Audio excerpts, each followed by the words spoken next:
Mildenhall Montessori schools, in their physical manifestation and addresses, are in Abdabikop, which means place of the elders in the Ojibwe language, alders, sorry, and Takranto, which means where there are trees standing in the water in the Mohawk language. This land is uniquely situated along the Humber River watershed, which historically provided an integral connection for Aboriginal peoples between the lakeshore of Ontario and the Lake Simcoe Georgian Bay region. This area falls within the traditional territory of the Wendat, Anishinaabe, Haudenosaunee peoples.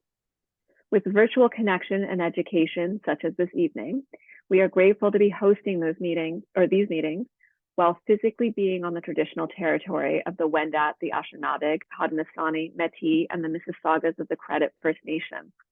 Possibly, given the technology that brings us all together, some participants are living and working on the traditional lands of additional First Nation peoples and have a responsibility to recognize that privilege. If you would like to do so more publicly, please feel free to throw that in the chat to share your acknowledgement from wherever you are this evening. And finally, as a learning community that has the privilege to live and work on this land, we are required to be aware, knowledgeable, and active in the indigenization of our organization. Territory acknowledgements are one effort towards disrupting and dismantling colonial structures and act in very small part to undo Indigenous erasure. Education, and perhaps most particularly Montessori education, has social power and thus the responsibility to reflect, disrupt, and repair the ongoing effects of colonialism. This evening, we are really pleased. I've been really looking forward to this. BK and I have had some sort of back and forth kind of online and email contact the last couple of years, and so it was really lovely to see you in person for the first time this week. Karen is an award-winning sex and emotional literacy educator in Toronto with over 25 years of experience. Karen is dedicated to having difficult conversations that are real, transformative, and kind. And those are the types of conversations she has had with our children in our elementary and middle school grades this week. Tonight, she is going to focus on digital citizenship and, sorry, little dog, digital citizenship and our children being online. And as was pointed out to me, you may be here in part also to see and hear from this educator who's been speaking with your kids this week and may have questions about some of the things that they've talked about or have brought home. And so we will save a little bit of time at the end if that is something that you would like to ask about. So we would like to focus the presentation tonight on the digital citizenship, but we will put aside a few moments for questions at the end. And if we have to, we can do a longer conversation in the future. And so with that, I'm going to hand it over to BK. Welcome. Thank you so much. Hi, everyone. I'm just wondering if you could allow me to share screen so I can put my slides up. It's wonderful to be here with you. And we're going to be talking about digital citizenship. And I just wanted to share that I've never done this before, but I'm next to my son as he's trying to fall asleep. And we've been having a hard week with my co-parent gone on a trip. So he's needing me more than usual. So here we are. I'm kind of soft talking. Digital citizenship. Let's talk a little bit about even this term. It refers to the responsible use of technology by anyone who uses, computers, the internet, digital devices, by any one of us. So this is not just about our kids being digital citizens, but ourselves. And particularly as a parent and as parents, I really resonated with this quote from Media Smarts. And it says the parental role is to teach kids how to manage risk, not to shield them from it. And I think this kind of educational strategy aligns itself with a lot of the teachings that say we want kids to be independent and foster their skills to manage what happens in the world instead of orchestrate exactly what happens to them in that world. And of course, to teach kids how to manage risk involves taking risk ourselves. So the job of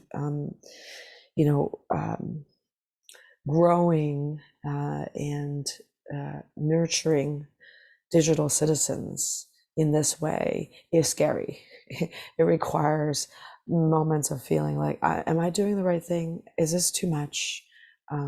Those are moments, courageous moments often feel like that.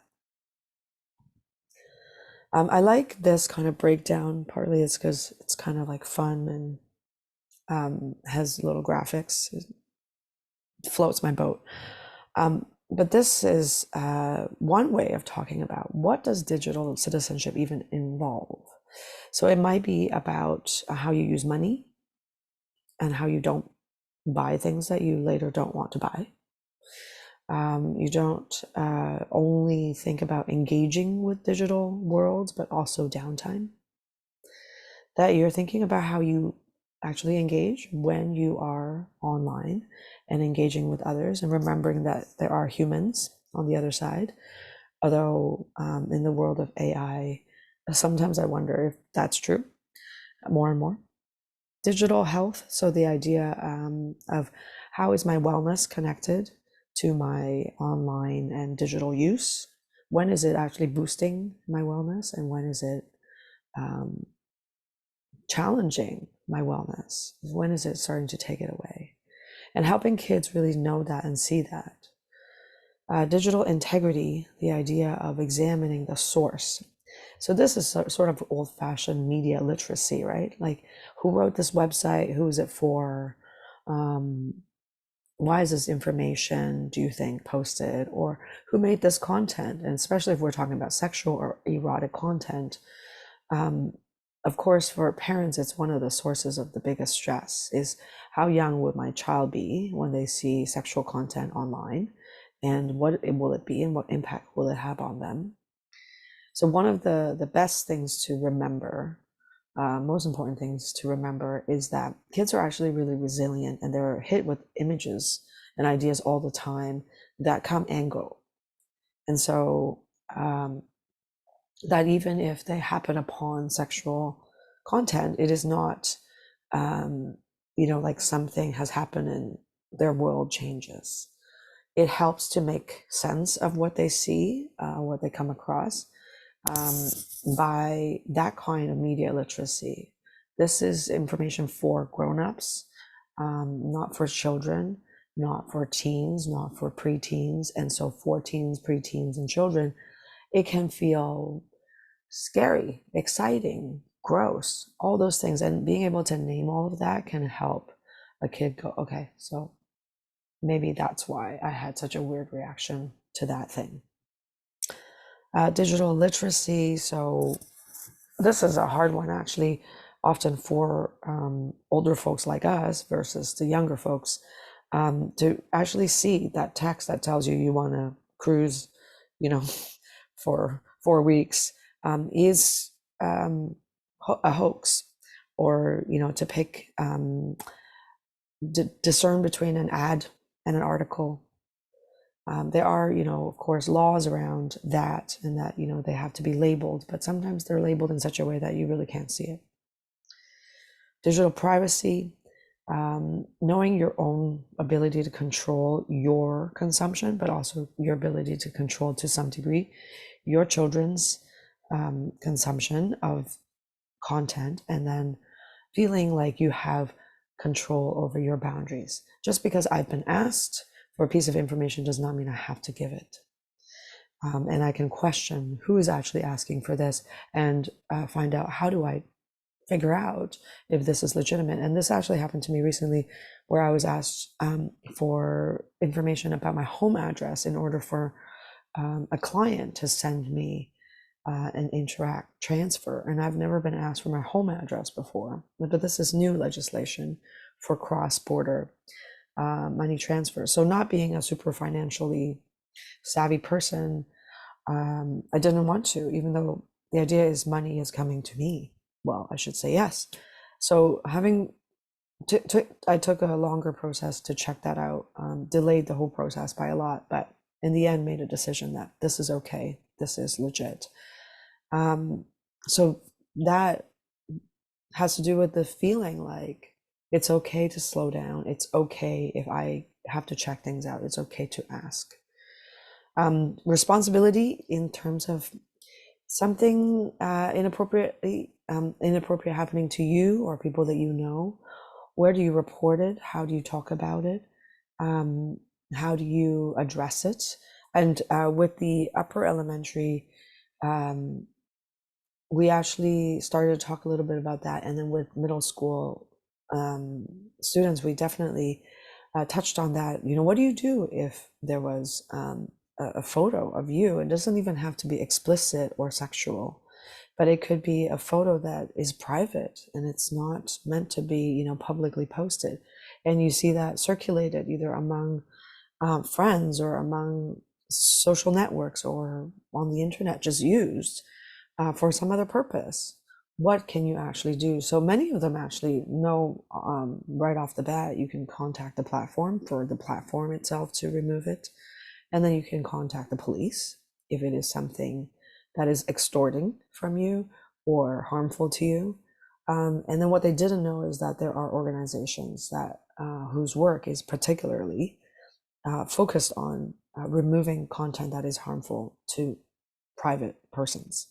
Um, and the most important thing is not to remember, you know, what website it is that you should go to, because these things change. It is actually to know that these kinds of things exist and I can Google it or look it up if and when I need it. And then finally, security, so making passwords, updating passwords. And then one thing about parent rules is that you can set what age range you want to do this until, but generally my recommendation is that up to the age of 16, that at least till 16, that you have your children's passwords. And that if they have a YouTube account, if they have, you know, a Snapchat account, the agreement is you can have it as long as I have your password. And I'm not going to go and read your stuff all the time, but once in a while I will. And so just this sense of being able to get into the chats is important.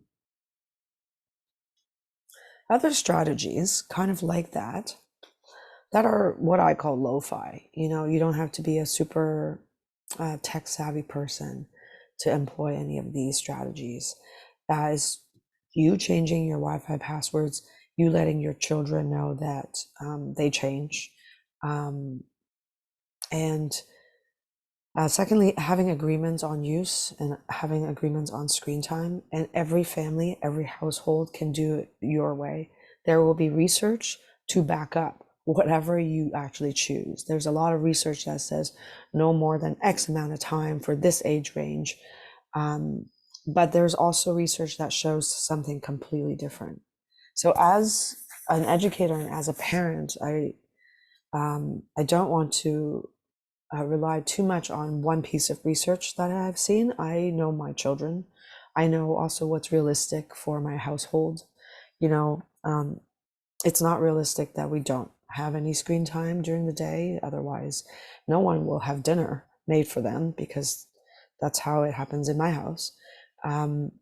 So as long as there are agreements, they are clear, and that there are consequences to when those agreements are broken, then from my point of view, it works, because it's about connecting my word and my agreement and my responsibilities to this thing that I also find very important to me, which is, you know, access to the internet, or I get to play my favorite game on the iPad or whatever it might be.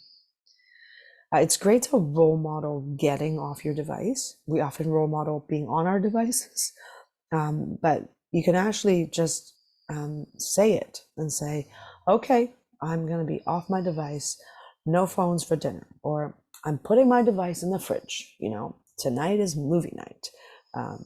So being able to announce it actually really imprints this idea as a possibility of going, nope, no, thank you, I'm done for today.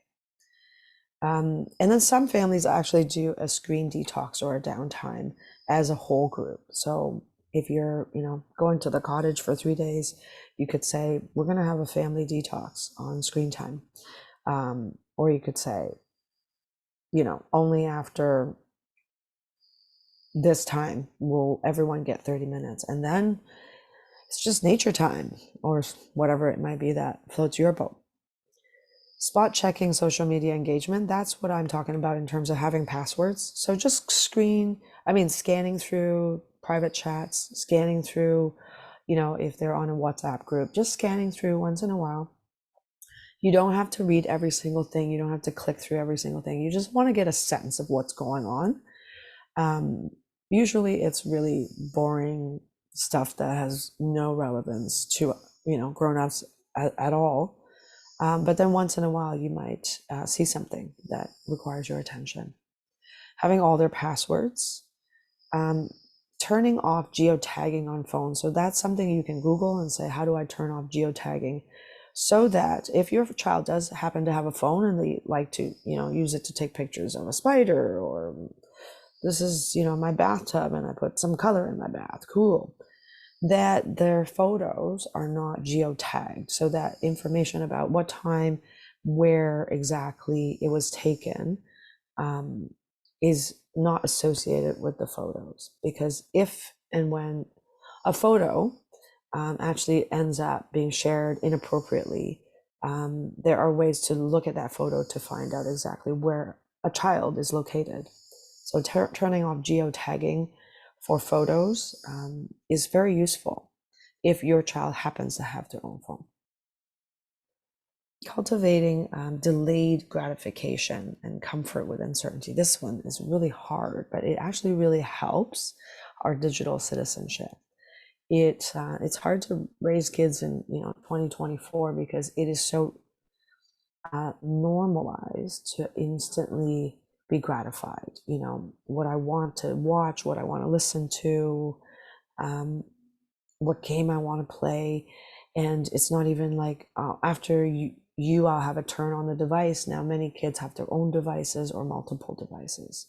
So whenever you actually can, name that this is about delayed gratification. So even if it's like your iPad is out of battery, you have to charge it before you can use it. So you can name that. Oh, sounds like you're going to have to be patient before the iPad charges. What will you do in that time of waiting? Being able to name it helps the child not just focus on, I don't have it, I don't have it, I don't have it, I don't have it, but I am delaying what I'm going to feel, which is gratification. And it could be little things, like purposely not having a screen with you on a car ride. Normally they watch something in the back of the car. If it's a pretty short ride, to swimming class, maybe don't bring that device and just say, we're just going to play a game. It's called, I don't know, What Am I? And then just play a game with each other and then say, I guess both of us are really waiting until we can have that gratification again to see our screens. So naming it as it's happening, like many things, is the way that we can really reap the rewards from the thing. Another example of that is like when you're courageous. If you're doing something super brave, if you don't really think about it, then great, you've done something super brave. But while you're being courageous, like you're about to jump off the high, jumping the diving board at a pool, you can just do it and you will have been courageous. But after you've done it, if you're able to say, I was really courageous, or somebody around you say, that took courage. It looked like you were really scared and you did it. That processing, that synthesis actually grows your ability to be courageous again. This is what the research shows. So naming it and acknowledging when there is a delay for the gratification to come also allows more skill in delaying your gratification. And the final tip here is a really simple one, and it goes for It's the theme of all of the sex education I do, which is staying connected to your kids. Staying connected is more important than being right. Staying connected is more important than making sure they have every single piece of information right now. Staying connected is more important than investigating an issue or a situation of concern, so that you have some more semblance of control over a thing. That can come over time, but staying connected allows them to come to you when they really need you. Staying connected means, I know my dad tends to get, really mad and yelled, but he will be on my team. So how do I know that about my dad? Is to say things like, I'm so mad at you about this. I love you. You're a good kid. I'm always going to help you. Saying those things out loud really helps. And not, this is hard to describe, but not severing your trust in a child when they've broken your trust. And I'll tell you what I mean by this. A lot of times when something happens that is harmful to children, happens on the internet, it happens through an occasion where they have broken a rule or they have done something they shouldn't, right? They shouldn't have been on that website. They shouldn't have been chatting with this person. They shouldn't have had a fake account that you don't know about. And then something happens. Because if it's just, if it's on something that they're not in trouble for, it's much easier to say, something really awful happened and so said a mean thing to me. Mom, look at it, right? So often it's when I'm already in trouble, and in order to get help, I have to disclose and confess that I did something wrong. That's the moment that they fall deeper into trouble. Because I don't want to say, yeah, I walked through the park. You told me not to walk through the park, but I got through the park anyway. And then in the park, something happened. The kid has to, within themselves, find the courage to say, listen, I did a thing that I wasn't supposed to, and I need your help now. So staying connected to your kids allow them in those moments to be more likely to be able to come to you.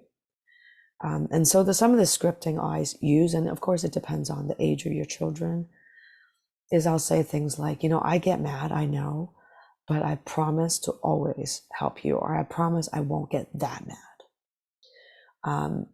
And when trust is broken and it's demonstrated, not to go, well, I just don't know how to talk to you ever again. I have to take all your privileges away. So that what I mean is, when trust is broken, it cannot feel like the end of the world for them, because then they will never tell you that they've broken your trust. You can get mad, and then you have to come back and be ready to trust again. That's really helpful for when things are hard. Here are some, and again, I'm not a super tech savvy person. These are some of the products and the apps out there and the devices, and some of the parents on this call might be able to share. And if you do have favorite things that you use, go ahead and pop them in the chat. These are just some of the things that are useful.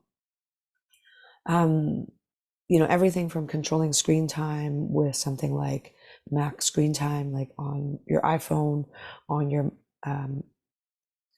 laptops, that can work, to downloading an extension for Chrome so that when they do a search, it is in kid safe mode. So there are all kinds of things that are available. Some of them cost money and some of them don't. I don't know a lot about products because they also change all the time. So what I would advise is, if you are interested in, controlling the amount of time that people can access the Wi-Fi in your house. You don't have to shut devices down. You could just shut the Wi-Fi down. Then just find out, Google it. How do I shut down my Wi-Fi for certain hours in the day? There's probably a product out there for you. And again, if you have things that you already use, feel free to pop them into the chat. I want to focus on relationships on the internet that become problematic. So they could be friendships, they could be kids befriending somebody that they've never met, maybe see them as a friend, maybe not. Friendships or connections that get struck up, through gaming and things like that. So one of the ways of talking about it is about cyberbullying. So what are we talking about when we're talking about cyberbullying? We're talking about some kind of hate or consistent negative messaging. It could be, they might say drama, gossip, and trolling. So somebody basically harassing somebody using words, images, taunting and intimidating. And most young people, especially once they are preteens and teens, depending on how much internet they use and how much social media they use, most people, young people, will already have been involved somehow, if not as the target and if not as the bully, then as an observer or somebody who have heard about it. So this is not new to them. Commonly, how does it actually happen? What are some of the things we might see? Somebody sending mean or threatening messages. This is also why we want to read, private chats. We want to read the comments that our children are making on their favorite videos. We want to read the texts that they're sending. Spreading embarrassing rumors, making something up about somebody and spreading it around, secrets, gossip. Reposting an embarrassing picture or video of someone. Again, it doesn't have to be sexual or explicit. It could be embarrassing, like, you had a piece of chocolate stuck on your pants and it looks like you pooped your pants.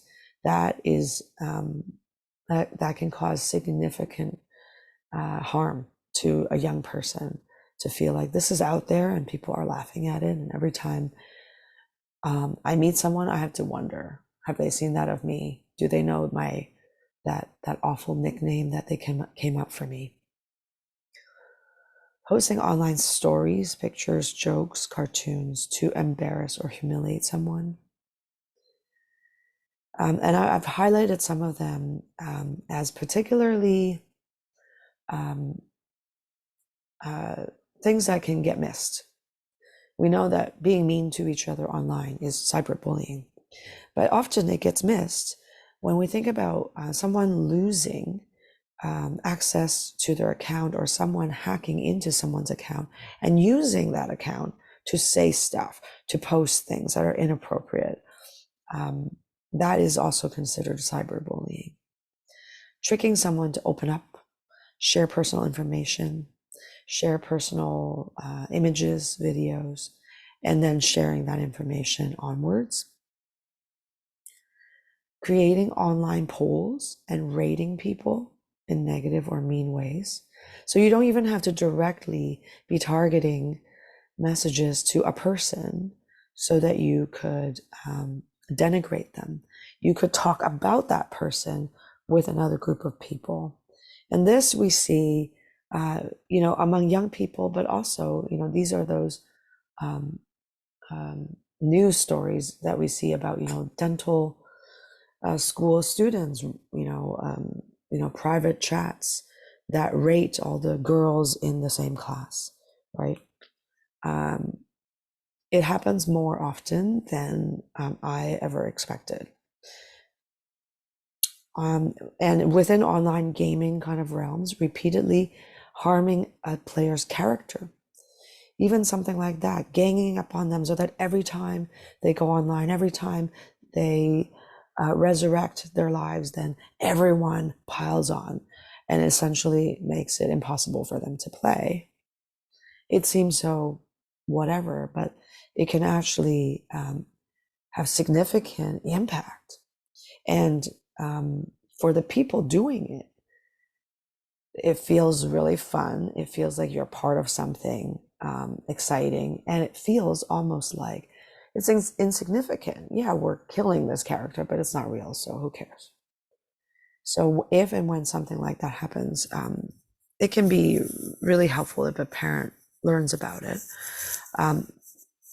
even just to help the child understand the impact, because it's not just a game. It's like the feeling like everyone in this realm is ganging up on me. So how do we prevent some of this stuff from happening? Having our kids keeping their passwords private, don't share them except with us. Being careful what photos you share. This is pretty basic, and this is one-on-one information that most of our kids actually know. Standing up against online bullying. So this is an important message to your kids. If you know the person who's doing it, voicing that that's not cool, that's not funny, that's stupid, that's mean, stop it. Letting your dismay be known really helps. And all it takes so often is one person to start saying, that's not cool. And other people who have been thinking the same thing will start saying, yeah, not cool. Deleting and refusing to pass on cyberbullying messages. So, it may not always be that my kid is generating these messages, but there can be some pressure to join the fun. So letting our kids know that, that's not actually aligned with our values. We don't do that. What would you do if, people were passing around this message or this funny picture? What would it take for you to not pass it on? What do you think? Having that kind of conversation, talking with a trusted adult, which is really important piece of the staying connected part. So always being a grown-up that at least stick around and long enough to ask questions and listen. And you don't have to agree with what they're sharing with you before you lay down the law. It can help. Reaching out for help together with a child. And then, being able to take a break. Sometimes there is nothing else to do. It cannot be remedied, in a game where, 50 other players are ganging up on you and, eliminating your character. There is, you can't go to 50 people and talk to their parents and tell them to stop. And so sometimes the only thing to do is actually to take breaks and to say, what would be another game that we could invest in that might feel good? Okay, so what can you do if you notice or hear about or suspect that cyberbullying is happening to your child or another child that you know about? Really try to stay calm and slow down. The inclination often is to rush and urgent and speed up, but to stay calm is really important. Somebody has to. The advice by experts who are much more internet savvy than I say, don't respond. Don't come up with a snarky comment to a hurtful text, to an email that argues, oh yeah, well, I don't see you saying that when blah, blah, blah. Not responding is actually the way that most likely will make it stop. Responding in any way, engagement in any way, often exacerbates. I'm going to pause just 1 second because maybe I can leave this room.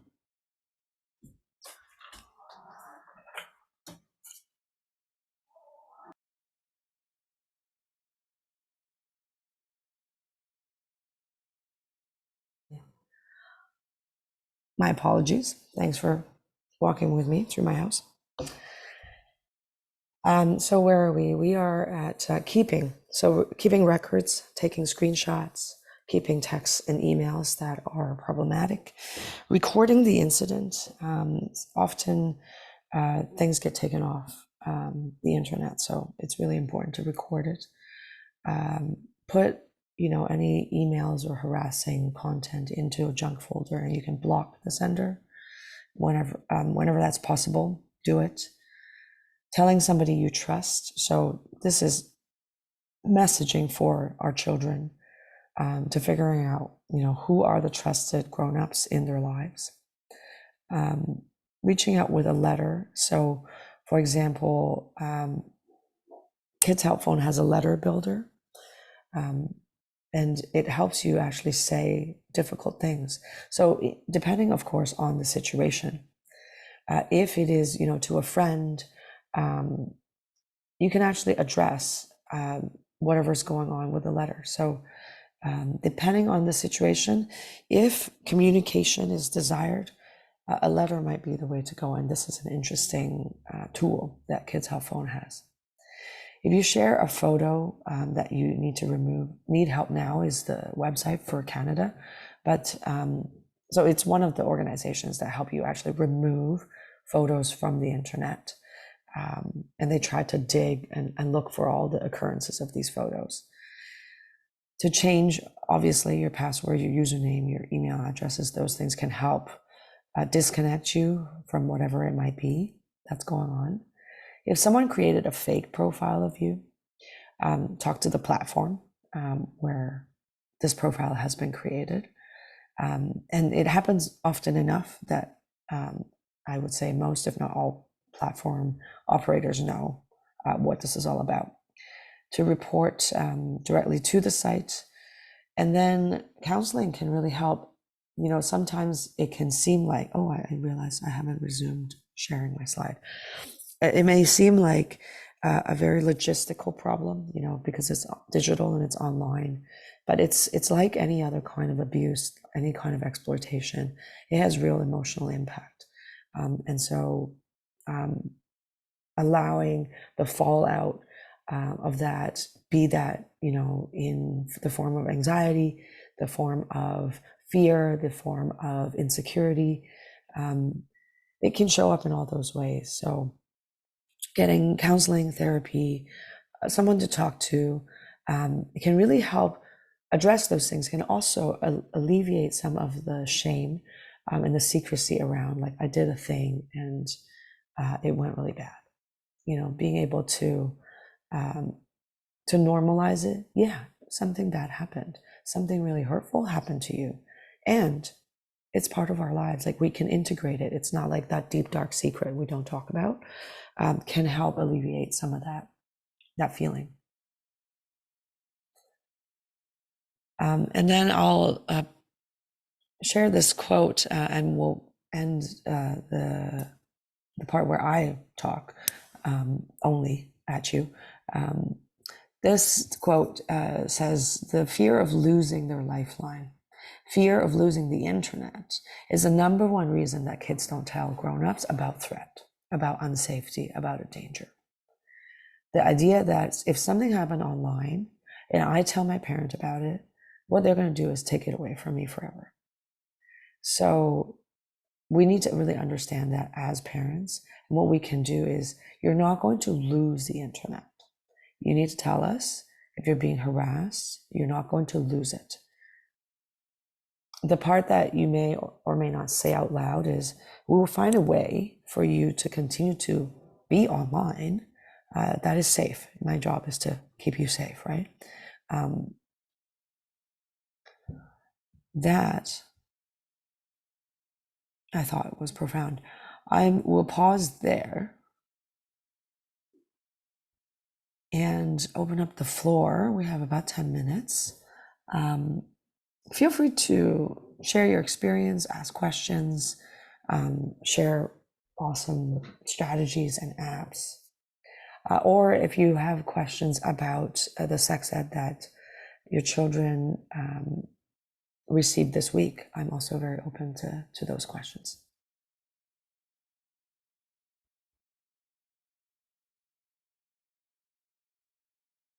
Feel free to unmute yourselves or throw a question in the chat. I'm watching the chat. Yeah.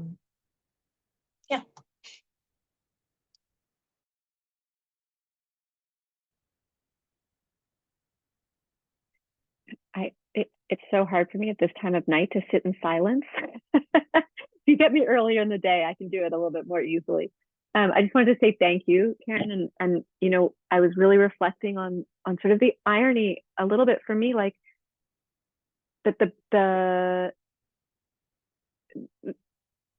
even when it's all we're like talking about all of their interactions online and sort of mediated by all these devices and apps and all these things, but the thing that keeps them safe is their relationship to us, you know. And I just I, you know, I think we can forget as parents how much the relationship is the power. So, yep, you can turn it off, you can remove their device, you can, you know, but that's not what actually keeps them safe, you know, and what keeps them safe is their relationship and their conversations with you that really just helps them have some of that bigger perspective or deeper judgment, or just, you know, knowing that they can count on you to have feelings about something, but to act still responsibly as their parent. So I just that just resonated so much with me. I really appreciate that. Thank you, Anne. Yeah, and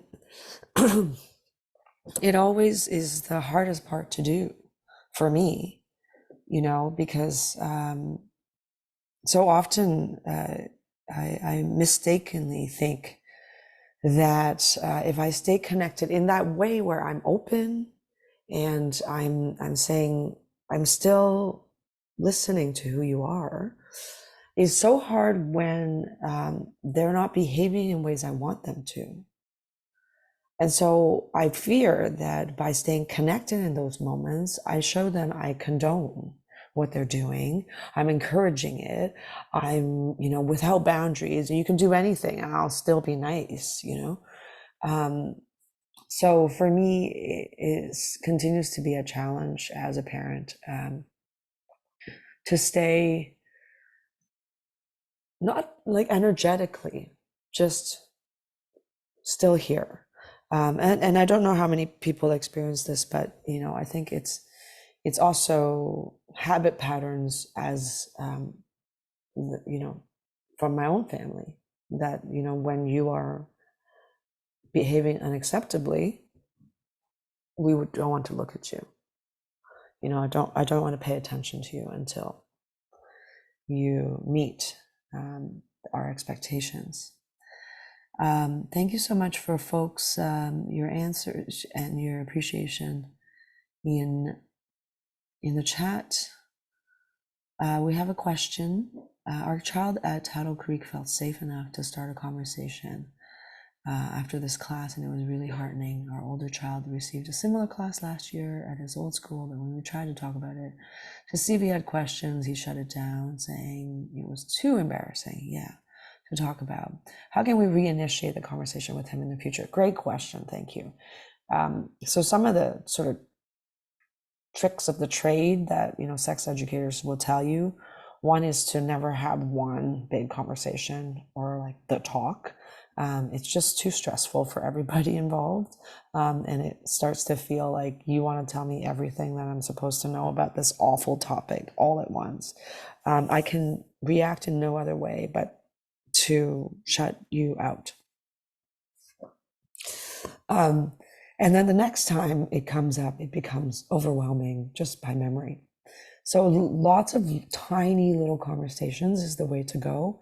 It could be 3 lines, you know, it could be, oh, are there people who are crushing on each other in your class? I remember when I was in grade 6, half the class would be, you know, talking about crushes, and the other half of the class would be like, what kind of crush? What are you talking about? Is that a pop or something? And then you can just make little comments and they'd be like, Mom, of course people are talking about crushes.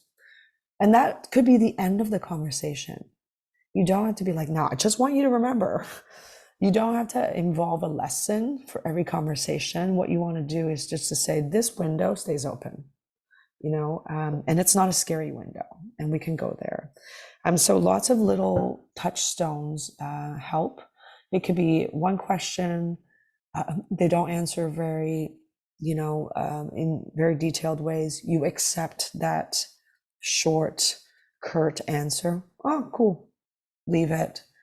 And then you just offer other opportunity. And what you want, your child to learn is that my parent is cooler than I thought, is not going to bite my head off or make it so embarrassing for me to have these conversations, and is curious enough that, if I do offer something, they're not like, oh, amazing, this is finally happening.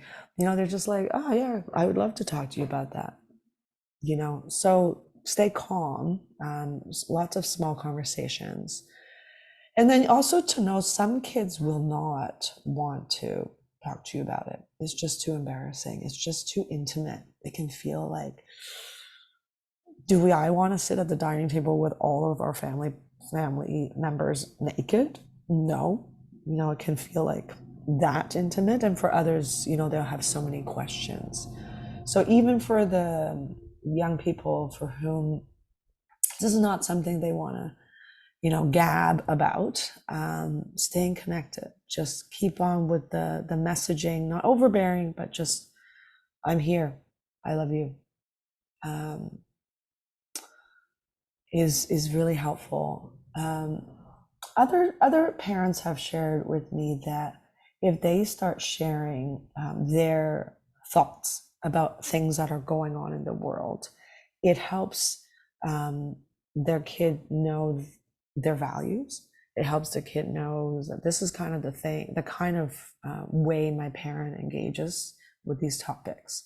So instead of like, what are you learning about sex ed? It could be, my friend Michelle, her kids, they're homeschooled. And Michelle has no idea what to do around sex ed. And I have to be like, I don't know either. What does a grade 5, learn? Yeah, I'm really stumped. What would be your advice for Michelle? Those kinds of conversations are awesome. And then one more idea I have is to ask them to give their opinion on stuff and evaluate stuff versus direct questions, right? Like instead of saying, are you noticing signs of puberty on yourself? The easier to answer question might be, how do you think kids in your class are going to handle going through puberty? Like, can you tell which kid is going to be like, yeah, no problem? Can you tell which kid is going to be like freaking out? So then it has nothing to do with them.